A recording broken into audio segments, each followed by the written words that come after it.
अपनी शमा की जुबानी 21 साल की उम्र में राठौर एंड सन्स कंपनी के सीईओ के ऑफिस में मैं काम करती थी। मुझे पहले इस कंपनी में टेम्परेरी नौकरी मिली थी, लेकिन ट्रूथ और डेयर गेम खेलते हुए मैंने गलती से हमारे सीईओ संजीव को किस कर दिया था। उसके बाद से ही उसने अपने ऑफिस में मुझे काम पर रख लिया। शायद मुझे परेशान करके यहाँ से निकालना चाहता था, लेकिन उसके बाद फिर गड़बड़ यही हुई कि मैं उसे गेस समझ लिया था और यह बात उसकी दादी से भी कह दिया था, क्योंकि संजीव मुझे कभी किसी लड़की के साथ नजर नहीं आता था और इसी वजह से वह मुझे बिजनेस डिनर पर लेकर गया। हालांकि उसके बाद रात की बात मुझे कुछ भी याद नहीं थी। सुबह उठी तो मैं संजीव के बिस्तर पर थी और उसने मुझे भरोसा दिलाया कि हमारे बीच में कुछ भी नहीं हुआ था। उस दिन उसने मुझे छुट्टी दे दी, लेकिन अगले दिन जब मैं ऑफिस गई तो संजीव की कॉफ़ी तैयार कर रही थी। एलेक्स की आवाज़ आई, शमा क्या तुम मेरे लिए एक कॉफ़ी बना दोगी? मैंने कहा हाँ ज़रूर, मुझे संजीव से कुछ अर्जेंट मैटर में डिस्कस करना है। लाओ मैं संजीव की कॉफ़ी ले जाता हूँ। मैं उसे उसकी भी कॉफ़ी पकड़ा दी।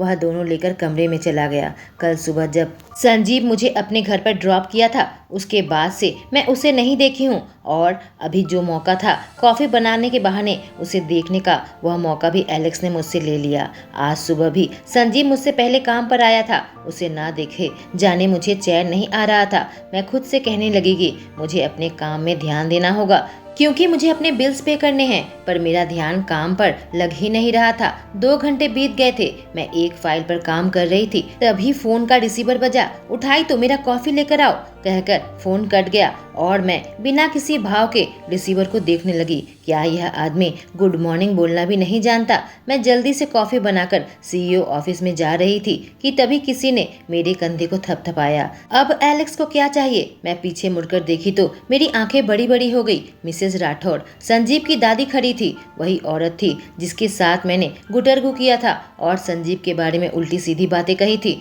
मुझसे पूछने लगी, कैसी हो बेटा तुम? मैंने कहा मैं बिल्कुल ठीक हूँ। उसने कहा क्या तुम संजीव के ऑफिस में जा रही हो? मैंने कहा हाँ, उसने कॉफी मंगवाया है, तुम मेरे साथ आओ, दादी ने कहा और अपना सिर हिलाया। कनिका। जब मैं पीछे मुड़कर देखी तो एक लंबी लड़की खड़ी थी जो कि लग रहा था फैशन मैगजीन से निकल कर आई हो। और शुक्र है आज मैंने फॉर्मल कपड़े पहने थे। आज मैं उसकी सेक्रेटरी लग रही थी, ऐसी वैसी लड़की नहीं। वह कॉफी कनिका को दे दो और वह संजीव के लिए लेकर जाएगी, दादी ने कहा। और इससे पहले कि मैं कुछ कहती, वह लड़की मेरे हाथ से ट्रे लेकर सीधे संजीव के ऑफिस में चली गई। दादी ने पूछा, तुम्हारा नाम क्या है? मैंने कहा मेरा नाम शमा है। उसने कहा बेटा क्या तुम्हारे पास थोड़ा टाइम है मेरे साथ बात करने के लिए? मैंने कहा माफ करना मैडम, मेरे पास काम करने के लिए कुछ फाइल है। मैं उनके साथ फिर से इधर उधर की बातें नहीं करना चाहती थी। कम ऑन बेटा, मैं ज्यादा टाइम नहीं लूंगी, दादी ने कहा। मैंने कहा दादी जी, पिछली बार जो भी बातचीत हुई थी उसके लिए मैं माफी चाहती हूँ। इस वजह से गलतफहमी पैदा हो गई।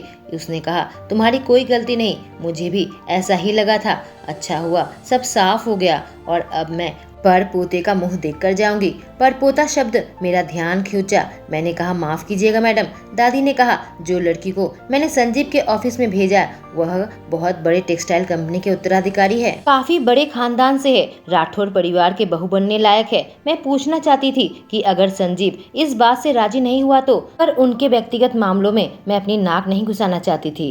पर दादी जैसे मेरे ख्यालों को पढ़ लिया। कहा अगर वह उसके लिए तैयार भी ना हो तो मेरे पास लड़कियों की लंबी लिस्ट है। मैं हार नहीं मानूंगी जब तक उनमें से किसी एक को चुन न ले, और इस साल के अंत तक मैं उसकी शादी करवा कर ही मानूंगी। दादी काफी संतुष्टि के साथ मुस्कुराई। वही मेरे दिल का हाल बहुत बुरा था। मैं खुद को समझाने लगी, हाँ एक न एक दिन उसे शादी करनी पड़ेगी और इतना बड़ा बिजनेस है तो उसे उत्तराधिकार भी चाहिए। और बड़े लोग अपने फायदे के लिए ही शादी करते हैं। उनको देखकर अजीब तरीके से मुस्कुराई। तभी एलेक्स की आवाज आई, शमा वह फाइल लाओ। और उसकी नज़र फिर से दादी पर पड़ी। दादी आप क्या कर रही हैं? दादी ने कहा एलेक्स मुझे तुमसे जरूरी बात करनी है। एलेक्स ने झट से कहा नहीं दादी, मैं डिनर पर नहीं आ सकता। मैंने अपनी गर्लफ्रेंड से वादा किया है। उसने गर्लफ्रेंड शब्द पर जोर डाला था। दादी ने कहा अरे तुम्हें डिनर के लिए नहीं बोल रही हूँ। मैंने ध्यान दिया 10 मिनट हो गए थे, पर वह लड़की अभी उसके ऑफिस से बाहर नहीं आई थी। आखिर वह दोनों क्या कर रहे होंगे? ठीक तभी दरवाजा खुला और कनिका बाहर आई। उसके चेहरे को देखकर लग रहा था वह ज्यादा खुश नहीं है। मेरे अंदर कुछ गुदगुदी सी होने लगी और मैं मुस्कुराना चाहती थी। कनिका को आते देखा दादी ने एलेक्स से कहा तुमसे बाद में बात करती हूँ, और वह सीधे एलिवेटर एलिवेटर पकड़कर नीचे चले गए। फिर एलेक्स ने मुझसे पूछा, क्या चल रहा है समा? मैंने कहा, कुछ भी नहीं। एलेक्स ने कहा, सच सच बताओ, क्योंकि आखिरी बार तुमने उनसे बात की थी तो दादी मेरे साथ पूछताछ की थी। मैंने कहा, इस बार मैंने कुछ भी नहीं कहा। वह संजीव की शादी कराना चाहती है। क्या? वह बिल्कुल सदमे में था। किसके साथ? मैंने कहा, घबराओ नहीं, तुम्हारे साथ नहीं। वह हंसने लगा, कहा, उसकी दुल्हन कौन है? मैंने कहा, मुझे पता नहीं। और तुम्हारी क्या सोच है इस शादी के बारे में? उसने पूछा। मेरी सोच से क्या फर्क पड़ता है? मैं तो बस उसकी एक एम्प्लॉय हूँ। उसके मामले में मुझे कुछ लेना देना नहीं। कल मैं नहीं आई थी, मैं अपने काम में लग जाती हूँ। उसने कहा, ठीक है, कहकर एलेक्स चला गया और मैं अपने केबिन में आ गई। तभी मेरा फोन बजा। मेरी कॉफी लेकर आओ और इस बार अपने पैर से चलकर आना एलेक्स, या किसी ऐसे वैसे के हाथ से कॉफी मत भेजना। उसने फोन रख दिया था और मैं उदास मन से जल्दी से शादी के बंधन में बंधने वाले संजीव राठौर के लिए कॉफी बनाने लगी। मुझे गुस्सा भी आ रहा था, मैं उदास भी थी, पर मुझे पता नहीं क्यों मेरे दिल में एक ख्याल आया कि मैं उसे पसंद करने लगी हूँ और इसी वजह से मुझे ऐसा महसूस हो रहा है। नहीं नहीं, मैं अपने ख्यालों को दूर करने लगी। पर किसी को पसंद करना खराब नहीं है, और वह तो इतना हैंडसम है, स्मार्ट है, मेहनती है, सफल है। जैसे लोग सेलिब्रिटी को पसंद करते हैं वैसे ही मैं भी उसे पसंद कर सकती हूँ। और कल रात उसने मेरा अच्छे से ख्याल रखा था। बहुत ही मुश्किल है ऐसे किसी शख्स को पसंद ना करना। उसे पसंद करती हूँ, पर वह अगर किसी और से रिश्ता बना लेगा तो मैं दुखी हो जाऊंगी। दरवाजा नॉक करके जब मैं उसके ऑफिस में आई, वह कहीं भी नजर नहीं आया। मैं उसकी कॉफी टेबल पर रखी। मैं मुड़कर जाने ही वाली थी, पर मैं बिदक उठी जब मैं उसे ठीक अपने सामने खड़ा पाया। वह मेरे इतने करीब खड़ा था, सिर्फ 1 इंच की दूरी रह गई होगी। क्या तुम चलते समय आवाज नहीं कर सकते? तुमने मुझे लगभग हार्ट अटैक दे दिया था। मैंने शिकायत की। दिल पर हाथ रखी ताकि वह थोड़ा सा स्थिर हो जाए। उसने एक भौं ऊंची की, पूछा, क्या सच में? लगता है मिसेस उत्तराधिकारी से मिलना सही नहीं रहा होगा। वह अपना गुस्सा मुझ पर उतारेगा। मैं यहाँ से जल्दी से भाग जाना चाहती थी। क्या तुम्हें कुछ चाहिए मिस्टर संजीव? मैंने पूछा, पर कोई जवाब नहीं। क्या कुछ ऐसा है जो मैं तुम्हारे लिए कर सकती हूँ? 1 मिनट की खामोशी के बाद उसने कहा, हाँ, कुछ है जो तुम मेरे लिए कर सकती हो। क्या तुम जानती हो जो लड़की अभी थोड़ी देर पहले मेरे ऑफिस में आई थी? मैंने कहा, पक्का नहीं जानती, पर वह बड़े बिजनेसमैन की बेटी है। तब तो तुम काफ़ी जानती हो, उसने कहा। और तुम्हारा शुक्रिया कि मेरी दादी अब मेरी बैचलर जिंदगी खत्म करके मुझे शादी के बंधन में बांध देना चाहती है। वह इतने करीब था, मुझे बेहद घबराहट होने लगी थी। मैंने कहा, तो क्या तुम शादी नहीं करना चाहते? तुम्हें क्या लगता है मैं शादी के लिए मरा जा रहा हूँ? उसने कहा, तुम्हारी वजह से मैं आज इस मुसीबत में पड़ गया, तब तुम ही मुझे निकालोगी। कहकर वह इतनी तीव्र दृष्टि से मुझे देखने लगा कि मैं अपना सर नीचे कर लिया। मैं उसे देख नहीं पा रही थी। मेरे चिबुक को ऊपर किया ताकि मैं उसकी आंखों में देखूं। खूबसूरत नीली हरी आंखों में जब भी मैं देखती हूँ मैं भूल जाती हूँ कि मुझे क्या कहना है, और मैं उसे देखकर सांस लेना भी भूल जाती हूँ। तुम्हारा बेवकूफ़ मुंह इसका जिम्मेदार है, तो उसे इसकी सज़ा मिलेगी, संजीव ने कहा। और मेरे रीढ़ की हड्डी के नीचे से सिहरन दौड़ने लगी। मैं निगलने लगी। मेरे शरीर का सारा रंग सीधे मेरे चेहरे पर आ गया था। आखिर यह क्या करेगा? मैं सोच में पड़ गई। मुझे पता नहीं कब वह मेरे शरीर के इतने पास आ गया कि अब एक दूसरे को स्पर्श करने लगे थे। उसने एक हाथ से मेरे चिबुक को पकड़ा था, दूसरे हाथ टेबल पर रखा था और मुझे घेराबंदी कर ली थी। एक अजीब सा एहसास मुझे होने लगा था। मैं सांस नहीं ले पा रही थी। मेरा शरीर कांपने लगा। अपना सर झुकाकर अपने चेहरे को मेरे बेहद करीब लेकर आया तो क्षमा, उसकी आवाज़ से मैं बिल्कुल कांपने लगी। तो तुम उसकी कीमत चुकाओगी जो समस्या तुमने मेरे लिए पैदा किया है। अपने चेहरे को और करीब लाया और उसके होंठ मेरे होंठों से 1 सेंटीमीटर दूरी पर थी।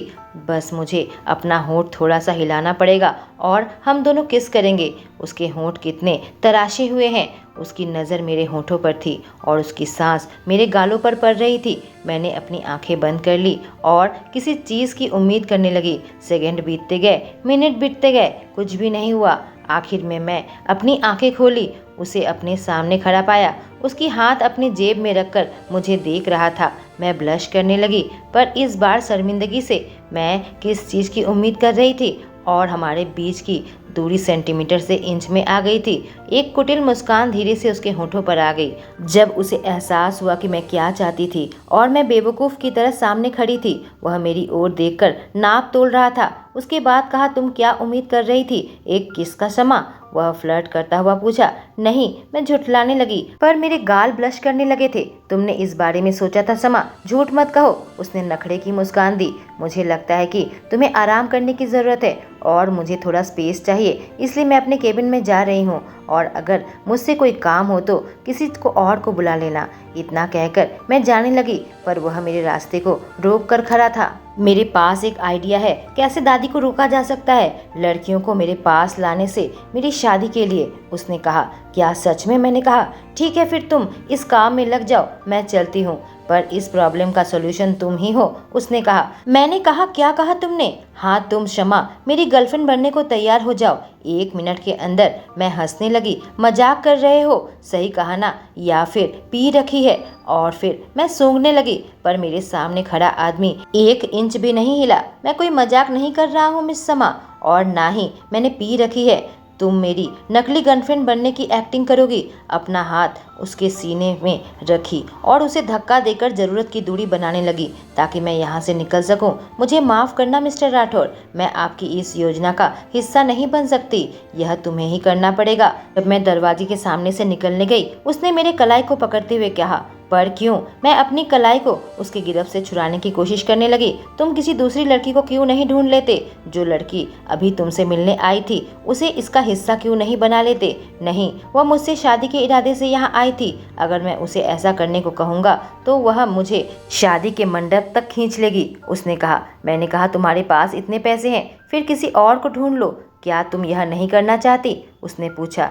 क्या मुझे देखकर ऐसा लगता है कि मैं यह काम करना चाहती हूँ? मैंने उससे कहा। मैं उसकी ओर गुस्से से देखने लगी। यकीन नहीं आ रहा था। मैं खुद से कहा था कि मैं इसे पसंद करने लगी हूँ, तो तुम मेरे लिए पढ़ चुकी हो। उसकी बात सुनकर मैं अपनी जगह पर रुक गई। उसकी बात को समझ नहीं पाई। उसकी ओर देखी तो वह अपने हाथ अपने पॉकेट में रखा, अपने गर्दन को टेढ़ा करके फिर से एक नखरे की मुस्कान दी और मेरी ओर आने लगा। तुम मुझे पसंद करने लगी हो मिस शर्मा, या फिर हो सकता है पहले ही मेरे प्यार में गिर चुकी हो? मैं उसकी आंखों में देखते हुए कही। तुम्हारे सपनों में मिस्टर राठौर, झूठ मत कहो। अभी 1 मिनट पहले तुम चाहती थी कि मैं तुम्हें चूमूं, उसने कहा। ऐसा कुछ भी नहीं था। मेरी आवाज़ में झिझक थी, जिससे उसकी मुस्कान और गहरी हो गई। मिस शर्मा, तुम मुझे पसंद करने लगी हो और मेरे सपने भी देखने लगी हो। वह मेरे पास आकर रुक गया। उसका सीना मेरे पीठ पर था, पर स्पर्श नहीं किया था। तुम कल्पना कर रही हो कि मैं तुम्हें चूमूं और तुम्हारे अंदर बस रुको रुको। मैं अपनी आवाज़ किसी तरीके से पाई। तुम मेरे सब्र का इम्तिहान ले रहे हो, पर दिल की गहराई से मैं जानती थी मैं उसे पसंद करने लगी हूँ। अब वह मेरे सामने आकर खड़ा हो गया। कहा, ठीक है, मैं तुम्हारी बात मान लूँगा अगर तुम यह साबित कर दो। मैंने पूछा, क्या साबित करना है? उसने कहा, साबित करो कि तुम मेरे प्यार में नहीं गिरी हो। मैंने कहा, और मैं यह कैसे करूं? बहुत ही सिंपल है। तुम मेरी गर्लफ्रेंड बनने के नाटक करोगी और मेरी दादी को हमारे रिश्ते के बारे में यकीन दिलाओगी।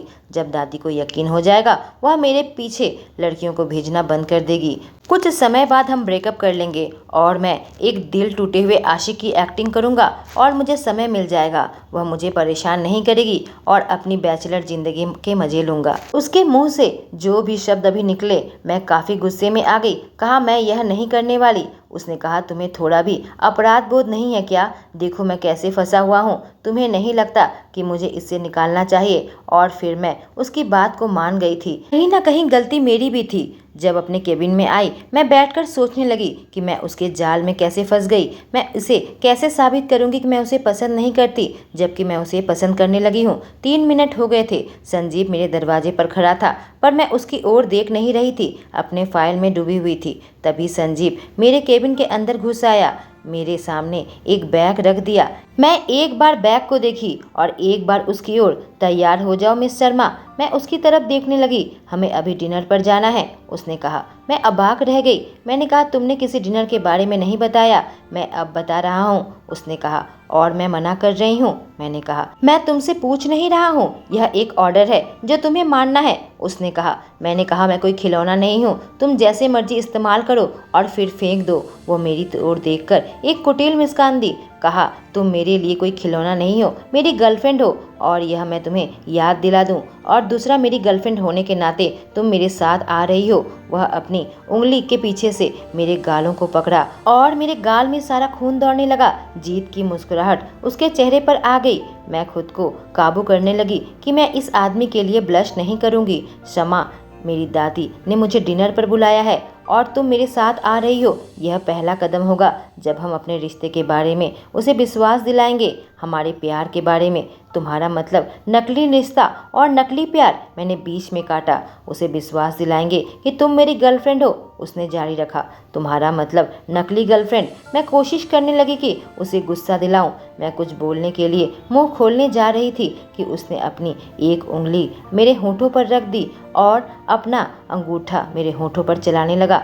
उसका स्पर्श इतना कामुक था कि मैंने अपनी पूरी इच्छा शक्ति का इस्तेमाल किया ताकि अपनी बची इज्जत बरकरार रख सकूं। मैंने कहा, ठीक है, मैं चलूंगी, अच्छी लड़की, फिर तैयार हो जाओ। वह खड़ा होकर कहा और मेरी ओर वह बैग बढ़ा दिया जो मैं पहनी हूँ, उसे पहनकर ही जाऊंगी, मैंने कहा।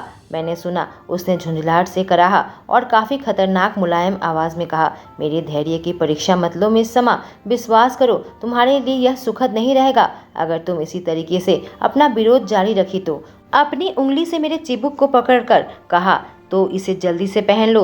अगर तुमने नहीं पहनी तो मैं खुश हो जाऊंगा। तुम्हारे हर एक कपड़े तुम्हारे शरीर से निकाल दूंगा और खुद तुम्हें तैयार करूंगा। उसने चमकती आंखों के साथ एक मादक आवाज में कहा, और मेरा यकीन करो, मैं यह जरूर करूंगा। मुझे पता है यह जरूर करेगा क्योंकि एलेक्स पहले ही निकल गया है और इस फ्लोर में हम दोनों के अलावा कोई नहीं है, तो वह अपनी बात पर कायम रहेगा। पर यह किसी औरत के साथ हैरेसमेंट नहीं होगा, मैंने पूछा। क्या सच में? और तुमने जो किया उसे क्या कहेंगे?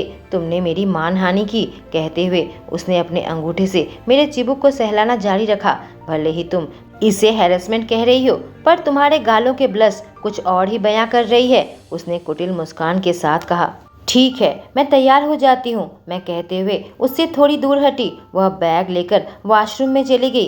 एक खूबसूरत सी गुलाबी ड्रेस उसके अंदर थी। मैं तैयार होकर जैसे अपनी केबिन में आई, मेरी आंखें बड़ी बड़ी हो गई। संजीव मेरे केबिन में बैठा हुआ था, नेवी ब्लू सूट में था और उसके शर्ट के सामने के बटन खुले हुए थे जिससे उसका गला दिख रहा था। तुम खूबसूरत लगती हो जब अच्छे से कपड़े पहनती हो, उसने कहा, जिससे मुझे गुस्सा आ गया। मुझे यकीन है मैं ठीक ठाक कपड़े पहनती हूँ मिस्टर राठौर। अगर तुम मुझे जांचना बंद कर दी हो तो क्या हम निकल सकते हैं, उसने पूछा। मैंने सिर हिलाया तो उसने कहा, चलो, और फिर अपना हाथ मेरे पीठ पर रखा जिससे मैं थोड़ी सी कांप उठी। मुझे माफ़ करना अगर मैं तुम्हें अस्वस्थी में डाला तो, उसने माफ़ी मांगी। उसके स्वर से मुझे अस्वस्थी नहीं हुई थी बल्कि मेरे शरीर में बिजली सी दौड़ गई थी। जिस जगह पर उसने छुआ था वहाँ सनसनी मच गई थी। लिफ्ट के पास हम पहुँचे। मुझे पता था कि मेरे सामने एक खतरनाक रूप से हैंडसम लड़का खड़ा है।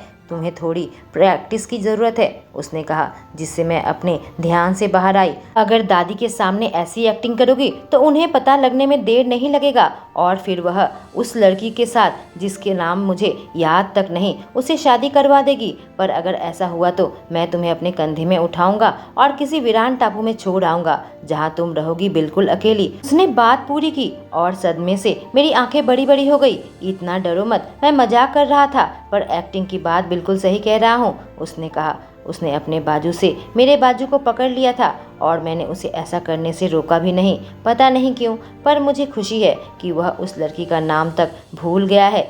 जब हम कार में आखिरकार बैठे तो हम एक दूसरे के स्पर्श से आज़ाद हुए। कार में बैठकर मैं अपने ख्यालों में खोई हुई थी, तभी उसकी आवाज़ आई, क्या तुमने मुझे जी भरकर देख लिया? क्या सोच रही थी तुम, उसने पूछा। मैंने कहा, कुछ नहीं। उसने कहा, झूठ मत कहो, क्या तुम मेरे ख्यालों में खोई हुई थी? मैंने कहा, तुम अपने आप को इतना महान मत समझो, मैं अपने आप को महान नहीं समझ रहा और तुम जितनी देर चाहो मुझे देख सकती हो। वह हंसते हुए कहा, नहीं, मैं तुम्हारी ओर नहीं देख रही थी। मैंने कहा, पर अब तो देख रही हो और तुम्हारी आंखों में वह गंदे सोच को देख सकता हूँ। वह मुंह दबाकर हंसा। मिस्टर राठौर, मैं बोलने गई कि उसने अपनी उंगली मेरे होठों पर रख दी उसके हल्के से स्पर्श से मैं अपनी बातों को खो बैठी थी। मेरा दिल तेजी से धड़कने लगा था। कन्फ्यूजन के साथ मैं आंख झपकने लगी। मेरी खूबसूरत समा, तुम जिस तरह से एक्टिंग कर रही हो, हम मुसीबत में पड़ जाएंगे और हमारा मिशन फेल हो जाएगा। मैंने त्योरी चढ़ाई, आखिर इसने ऐसा क्यों कहा? उसने कहा, तुम्हें नहीं पता, कपल एक दूसरे को नाम से बुलाते हैं।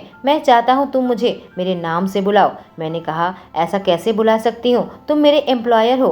पर हम उस हैसियत से दादी से मिलने नहीं जा रहे। हम इसलिए जा रहे हैं क्योंकि तुम मेरी गर्लफ्रेंड हो। नकली गर्लफ्रेंड मिस्टर राठौर। मैंने इतना कहा कि उसने मेरे गालों को चूम लिया। मैं शांत हो गई, सब कुछ शांत हो गया। अगर कुछ आवाज़ कर रहा था वह मेरा दिल था, जो कि काबू से बाहर हो गया था। मेरे गाल लाल हो गए थे। यह क्या था? मैं पूछी, अभी सदमे में थी। तुम्हें याद दिलाया कि हम कपल है, उसने कहा। तुम मुझे बता भी सकते थे, मैंने कहा। मैंने तुम्हें बताया था, पर तुम्हारी याददाश्त काफ़ी कमज़ोर लग रही है। जब भी तुम भूल जाओगी मैं तुम्हें ऐसे ही याद दिलाऊंगा, उसने कहा, लगभग लोमड़ी की तरह मुस्कुराता हुआ। फिर उसने कहा, तुमने कभी किसी के साथ डेट नहीं किया ना? मैंने कहा, ऐसी बात नहीं है, मेरे बहुत सारे बॉयफ्रेंड थे।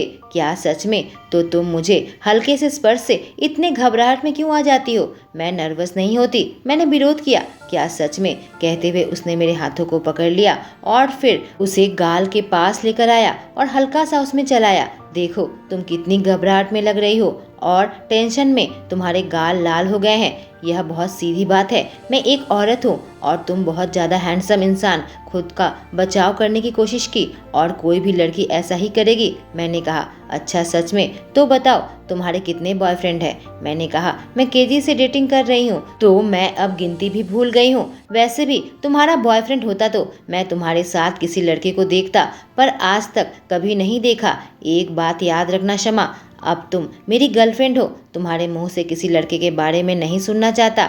मैंने इसका जवाब दिया, मैं तुम्हारी बस नकली गर्लफ्रेंड हूँ, इसलिए मेरा दिल किसी को भी चाह सकता है। शमा, तुमने मुझे इस मुसीबत में डाला है तो तुम ही निकालोगी, इसलिए तुम सिर्फ मेरे और मेरे बारे में ही सोचोगी। उसके वाक्य को सुनकर मैं उसका विरोध करना चाहती थी, लेकिन फिर उसने कहा, और मैं भी इस दौरान सिर्फ तुम्हारे साथ ही रहूँगा, किसी दूसरी औरत के करीब नहीं जाऊँगा। मुझे थोड़ी राहत महसूस हुई, लेकिन फिर अचानक से, इससे पहले तुम्हारा औरत के साथ रिश्ता था? मैं खुद से पूछना चाहती थी, जोर से कह बैठी। मेरा बात सुनकर वह जमीन पर गिरा। शमा इस बारे में बात नहीं करते। उसने मेरी कलाई को छोड़ा और हल्के हल्के सहलाने लगा। मैं कभी इससे पहले किसी रिश्ते में नहीं था, उसने कहा। जब मैं सोची मैं खामोश हो जाऊंगी। मैंने औरतों के साथ बिस्तर शेयर किया है, वह काफ़ी झिझक कर कहा। मैं उसकी पकड़ से अपना हाथ हटा लेना चाहती थी, पर उसने मेरे हाथ को नहीं छोड़ा।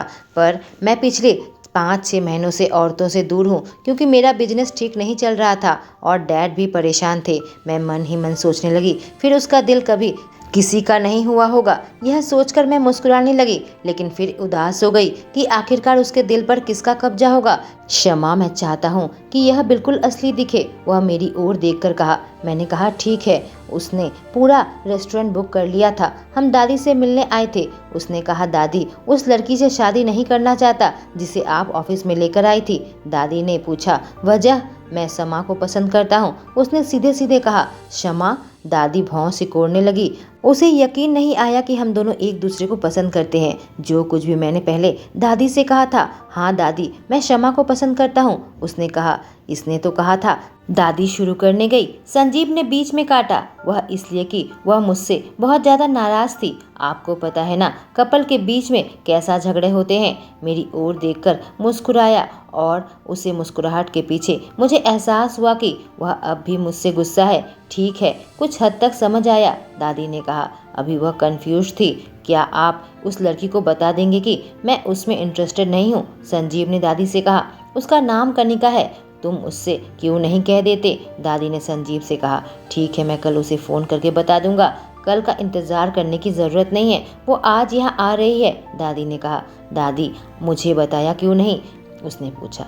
मुझे क्या पता था कि तुम काम में डूबे हुए सीईओ से एक रोमांटिक राजकुमार बन जाओगे, दादी कही। मैं उसकी बातों में डूबी हुई थी कि अचानक मुझे एहसास हुआ किसी ने मेरे हाथ को पकड़ा। देखा तो संजीव मेरे हाथों को थाम रखा था। उसने एक गहरी चुम्बन दी। मेरे गाल बिल्कुल लाल हो गए थे। मैं सदमे में थी और मैंने देखा कि दादी की भी वही हालत है। मैंने सुना वह मुंह दबाकर हंसी। कहा ठीक है, वह आएगी तो तुम उसे बता देना। आखिर में संजीव ने मेरे हाथों को जाने दिया। हाँ दादी, मैं उसे बता दूंगा। उसने कहा तुम मुझे क्या बताना चाहते हो? एक जानी पहचानी लड़की की आवाज पीछे से आई, जो आवाज की मालकिन। दोस्तों, समा और संदीप नकली बॉयफ्रेंड गर्लफ्रेंड तो बन गए हैं, पर क्या ये उन दोनों को करीब लेकर आएगा? जानने के लिए मेरे साथ कहानी पर बने रहें। Thank you.